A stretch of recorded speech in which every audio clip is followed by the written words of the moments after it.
Et salut à tous, j'espère que vous allez bien. Alors aujourd'hui, petit tour côté news, avec quelques infos, avec les specs supposés des puces RTX 5000, des infos en provenance d'AMD pour les Ryzen 9000 X3D, ainsi qu'un petit tour sur des benchmarks first party questionnant. Bref, allons voir tout ça juste après la petite sponsor, c'est parti. Vous avez acheté ou monté un nouveau PC, vous avez besoin d'une clé Windows ou de la dernière version d'Office, alors n'hésitez pas à profiter des offres de chez Godil24, avec par exemple 50% de réduction sur les clés Windows avec le code de la chaîne VCG50, et si vous cherchez la dernière version d'Office ou un bundle Windows plus Office, vous pouvez avoir 62% de réduction grâce au code VCG62. Et sur le site, vous trouverez en bas de la page de l'offre les instructions pour passer commande avec toutes les étapes et comment utiliser leur moyen de paiement par PayPal. Et une fois le paiement validé, en quelques minutes, vous recevrez là ou les clés que vous avez commandées par email, ainsi que les instructions pour les utiliser, donc pensez bien à vérifier dans votre répertoire spam, au cas où le mail s'y trouverait, et si vous rencontrez un problème quelconque, n'hésitez pas à contacter l'assistance 24h sur 24, 7 jours sur 7, qui vous accompagnera en cas de problème. Tous les liens seront dans la description de la vidéo et comme d'habitude, merci à vous si vous achetez une clé car ça permet d'aider la chaîne tout en ayant pour vous quelque chose en retour. Et également merci bien sûr à Godil24 pour sponsoriser cette vidéo. Alors on commence avec un bundle jeu, avec les cartes graphiques qui a démarré hier pour certaines cartes de chez AMD, alors ça faisait un petit moment qu'on n'avait pas eu de bundle, et celui-ci concerne les cartes sur base de Navi 32, à savoir les 7800 XT et 7700 XT.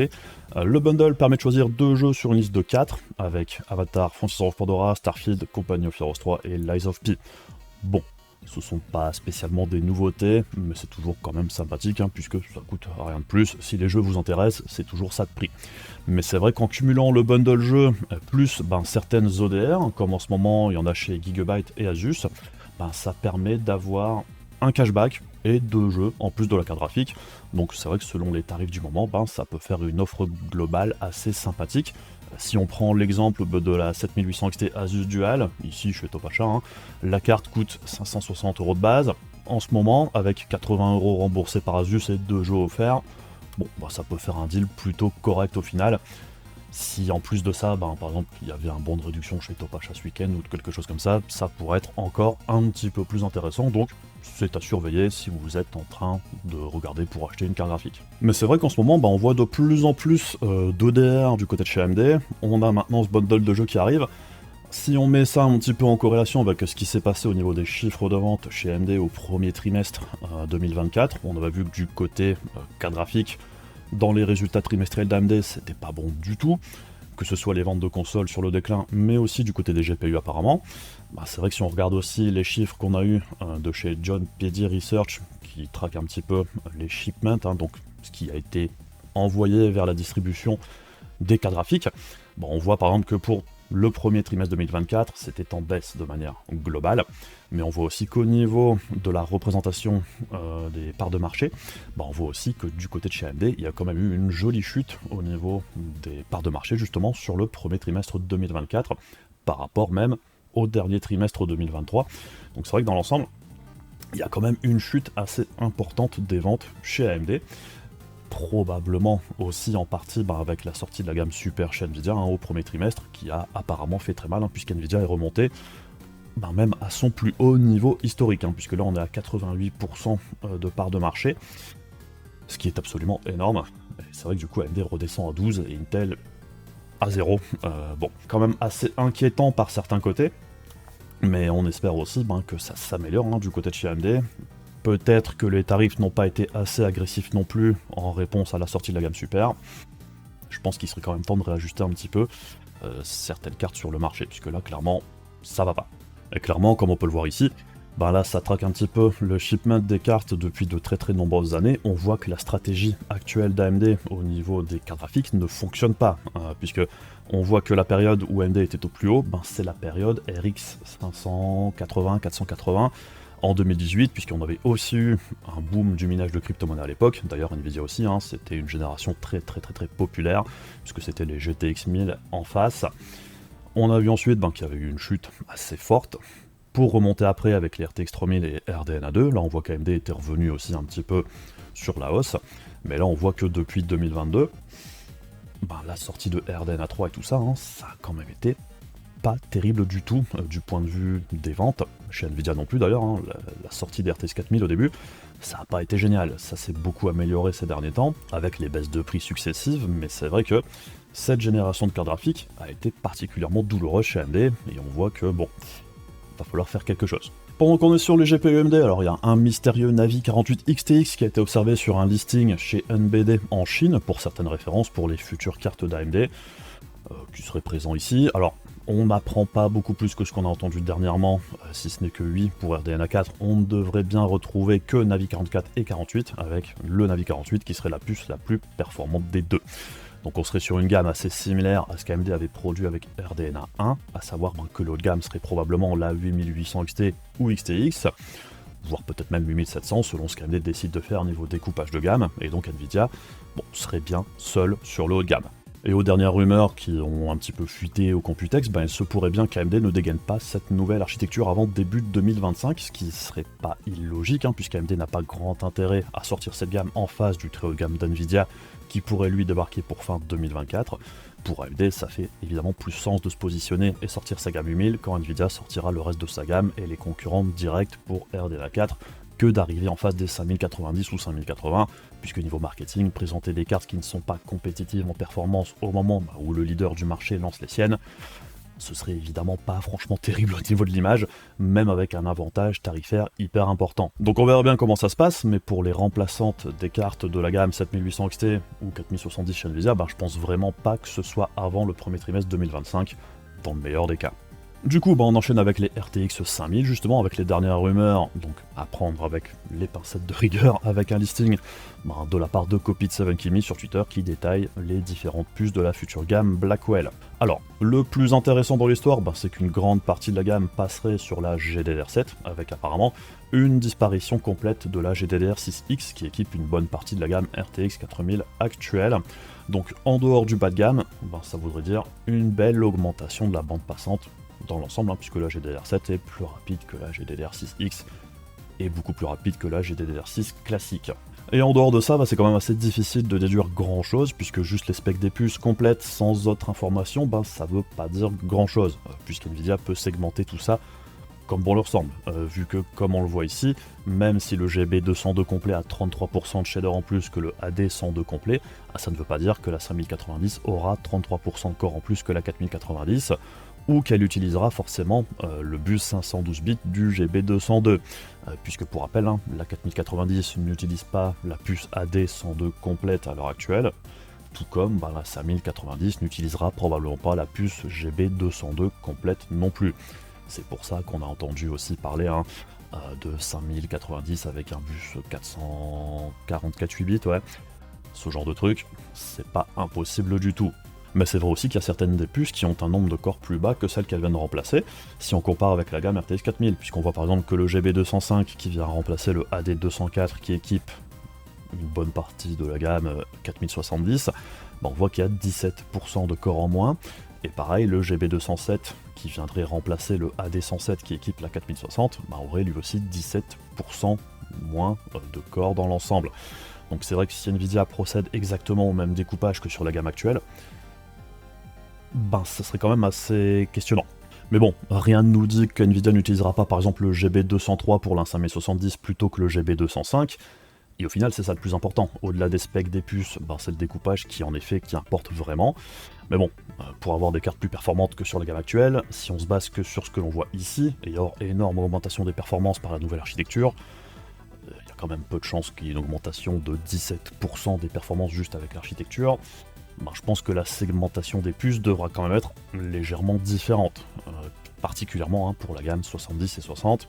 Mais bon, on verra bien ce qui en ressort, puisque là, ça laisse un petit peu perplexe par certains côtés. Alors on passe ensuite côté processeur. La grosse annonce du Computex, c'est évidemment la sortie de Zen 5, qui est prévue pour juillet, et comme on pouvait s'y attendre, AMD précise déjà que le 7800X3D sera plus rapide en moyenne que le 9700X en jeu, ce qui n'est pas vraiment très surprenant, même si selon eux, l'écart de performance serait moindre que ce qu'on avait vu entre le 7700X et un 5800X3D sur la génération précédente. Donc ça reste à confirmer, mais c'est plus ou moins ce à quoi on s'attendait. De toute façon, pendant la présentation, AMD n'a jamais mis en concurrence les X3D de la gamme 7000 contre les nouveaux processeurs. ce qui laissait sous-entendre que de toute manière, c'était pas franchement l'avantage de la nouvelle génération. Par contre, dans la même déclaration, AMD précise aussi que selon eux, Zen 5 serait plus rapide que la compétition, ce qui voudrait dire les Intel Gen 14 actuellement, et comme on l'avait vu, le problème avec cette comparaison, qu'ils avaient faite même au niveau de la présentation officielle, au niveau des benches, on avait déjà vu lors de la présentation qu'on ne sait pas vraiment quelle limite de consommation ils avaient utilisé pour leur comparaison avec le 14900K. Mais vu les écarts qu'AMD avait indiqués au niveau de leur benchmark maison, qui montre un écart ici assez important, je pense qu'AMD n'a concrètement pas choisi de comparer les processeurs Intel à leur meilleur, puisque de base, on sait aussi que le 14900K et le 7800 X3D sont plutôt proches en gaming en moyenne en dehors des jeux qui bénéficient beaucoup du X3D. Donc si le 7800 X3D reste plus performant que le 9700X et que l'on sait que le 14900K est quasiment au même niveau que le 7800 X3D, au final, on devrait donc retrouver les nouveaux Ryzen 9000 plus ou moins au même niveau de performance que le 14900K et le 7800 X3D aussi. Donc clairement, je pense que les graphiques choisis par AMD ici sont un petit peu borderline, et c'est un des reproches qu'on peut faire aussi sur les présentations du Computex, c'est que les benchmarks qu'ils ont fournis, même s'ils ne sont pas faux, ils ne sont pas vraiment hyper honnêtes non plus. C'est un petit peu comme avec les slides ici où ils comparent un 5900 XT avec un 13700K en gaming, pour indiquer que les deux auraient les mêmes performances en jeu. Et on le sait, c'est totalement faux. Le 13700K, ça reste un des tout meilleurs processeurs actuels, et même avec de la DDR4, ça reste bien au-dessus d'un 5900 XT en gaming. Mais pour arriver à ce graphique, si on regarde les petites lignes, en fait AMD a fait le comparatif avec une RX 6600 pour la carte graphique, ce qui n'a absolument aucun sens. Alors, selon AMD, c'est censé être un scénario plus réaliste qu'avec une 7900 XTX ou 4090, ce qui est totalement ridicule. Un 13700K, ça fait le taf même avec une 4090, et pour le 5900 XT, qui est un presque 5950X, ce sont des processeurs tout à fait capables de faire tourner des cartes graphiques type 7900 XT ou 4070 Ti Super sans bottleneck majeur. Donc choisir de créer un bottleneck GPU extrême avec une RX 6600 pour pondre un graphique comme celui-ci,